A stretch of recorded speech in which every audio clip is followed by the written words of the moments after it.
today. I'm coming to you from Laurel. Once again, we are going to do a little bit of a painting class. Everything is up to interpretation.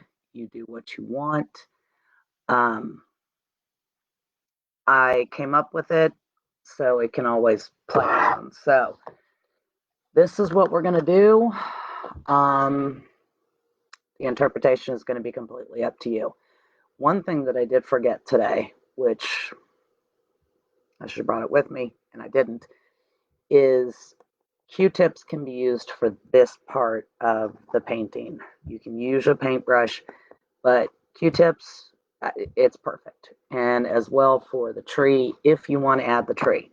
We probably won't add that today while I do this class, just because it takes a little bit of an extra time. Of course, again, every painting is open to interpretation. These kits will be available Monday. If you would like one, please contact me at heather@fclibraries.org so that I can have a kit ready for you to pick up either at Brookville or at Laurel. So that, I don't want to have them made up ahead of time, but if you would like one of the kits, absolutely. Let's get started. It's going to be an easy one, but there's a lot more colors to this time. Again, total interpretation to anything. So I'm going to change the camera. You can see what I'm doing here. All right. So you start in a different direction, but you do this. You add your colors down your line. So we've got pink. We've got orange. Some yellow. Oh, for goodness sakes, come on. Some yellow, green, purple, and blue. So this is a rainbow. So green, purple, and blue. And this is the beginning of your waterfall. Again, totally up to interpretation, guys. So you do what you got to do. If you are getting my kits, I will make sure that you've got the little scoopers that you had the last time. So just take a large brush, and again, you're not going to go all the way across. This is going to go dead center. So it's just going to be a quick, okay, so here's your pink. So now we're going to go down here and grab some of the orange and move it up, move it down. Now we're going to hesitate for a second and pick up some of the yellow.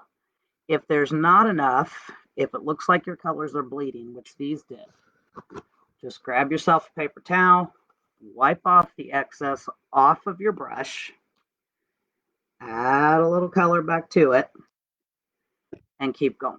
So here's your yellow. Still a little orangey, but that's okay. If you want to wipe your excess, go for it. And then you go to your green. Kind of blend it up in there a little bit. Take your excess off if you want. Now I'm hitting the purple. Make sure they run into each other. Excess, and now I'm on the blue. So this is going to be your waterfall. Probably thinking, what the heck are you doing, Mrs. R?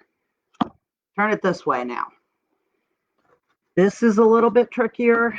It's not as easy as the other one we did. So what I'm going to do is I'm going to take a paper plate, which is wonderful. And I'm going to take some of the blue and I'm going to mix white together because we need a lighter color for the sky. So, oh my goodness, I forgot my white. Hang on a minute.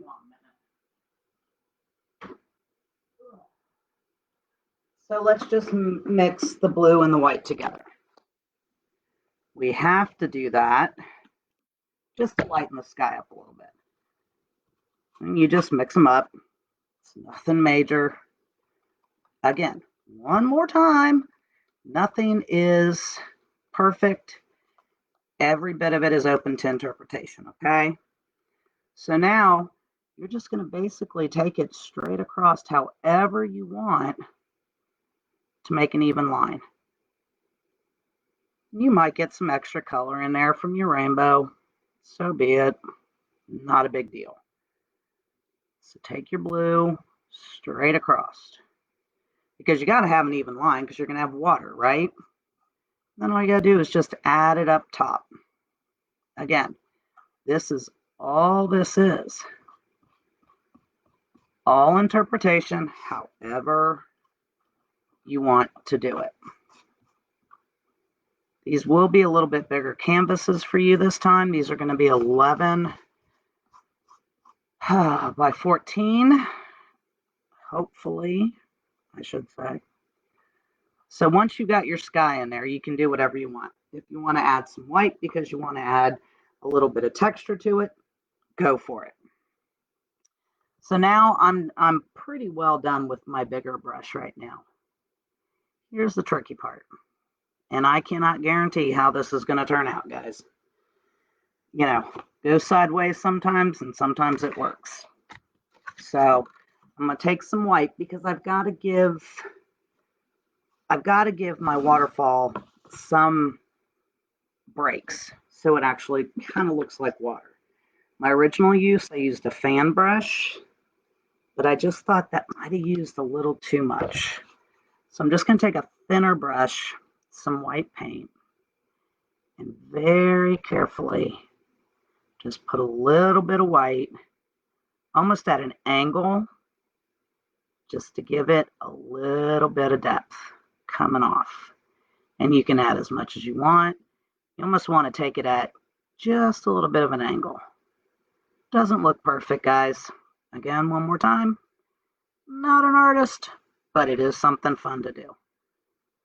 So I'm just going to give it some lines, give it a little bit of depth. And then what I'll do is come back through with my blue and kind of break it up a little bit again. You know, you got to give it a little bit like it looks a little bit like water.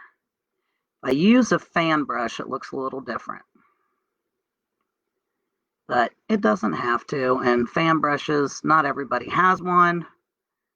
So you just kind of make do with what you got, right? Always. Always got to make do with what you got.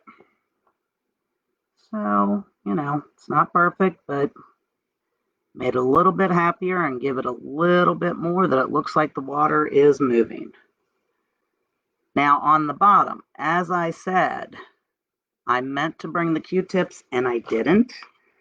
That is truly my fault. I should have brought them today. All I did was take some white and some more of the blue that we used for the sky, kind of just ran it together a little bit and gave it that depth on the bottom too. It just looks like the water's, you know, crashing at the bottom. So I took some blue, and all you're going to do is dab it. If you've got the Q-tips, which make more sense, you're going to wrap them together, as many as you want, and you just go through, dab it, because it gives you some depth down here toward the bottom. You want to have that. You pick up your white, and you go all the way up into your rainbowed waterfall. As far up as you want to go, all open to interpretation. Do what you want, how you want to do it. Okay? None of it is, you know, doing painting. It's just fun. It's whatever you want to do. It's so much fun for me to come up with these for you guys. Because I'll go through and I'll pick paintings from, you know, the rabbit hole of Pinterest. And I like to take, see, I'm picking up colors from the rainbow. If you can't tell, a few are starting to fill in. I like to take a painting that I see, an easy painting for you guys. But then I like to mix it with something else. This actually I got this one from a Pinterest pin that I just thought was awesome, but it didn't look like this. So I took the combination of 2 or 3 and kind of moved them into one. So here's the bottom of your waterfall. If you use Q-tips, which is so much easier and faster than what I just did, there's where your water's crashing. Now, see how my whites kind of gotten up into my sky here? I'm just going to take some of that blue and white that I mixed up, and I'm just going to cross it one more time just to kind of even it out a little bit so you don't see that part. You know, sometimes you got to go back over it every once in a while. And if it goes down into it, so what? Tell me one waterfall you've ever seen that is perfectly straight. I had somebody tell me that the one I advertised originally that I had done reminded her of Niagara Falls at night. I have to agree with her. It's been a lot of years since I've been to Niagara Falls, and it really does. So I'm not going to do the tree because it just takes too long to do. So you've seen that one. You can do whatever you want. But what I am going to do is to break it up a little bit. I'm going to mix some black and some white and just a little bit of blue. Doesn't have to be perfect. But I am going to give myself some depth up here in the corner. So it's like I've got rocks coming out. Okay. And I'm going to do that over here, but I'm not going to do what I did in my other one just because it's too much. But we are going to take it down a little bit. I'm just not going to add the tree. That is your choice if you want to. So and again, this can be done with Q-tips, guys. You're just going to give it a little bit so you've got some rocks. And you can even add rocks down here at the bottom. So as it's crashing, it's hitting some rocks. So add some if you want. Add some rocks down at the bottom of it. Something different. So now you've got some big rocks down here at the bottom. That waterfall's coming over, and it's hitting some rocks. And it's hitting some rocks. And then you've got some rocks up here. Okay? Look at that. Now we have ourselves a beautiful rainbow waterfall. I hope you all enjoyed this. I will post this over on our YouTube channel. So happy painting, everybody. If you are interested in doing this painting, again, please contact me, Heather, at fclibraries.org, and I'll put together some kits for you. So on that note, next time, who knows what we're going to do. Have a great day. Bye, everybody.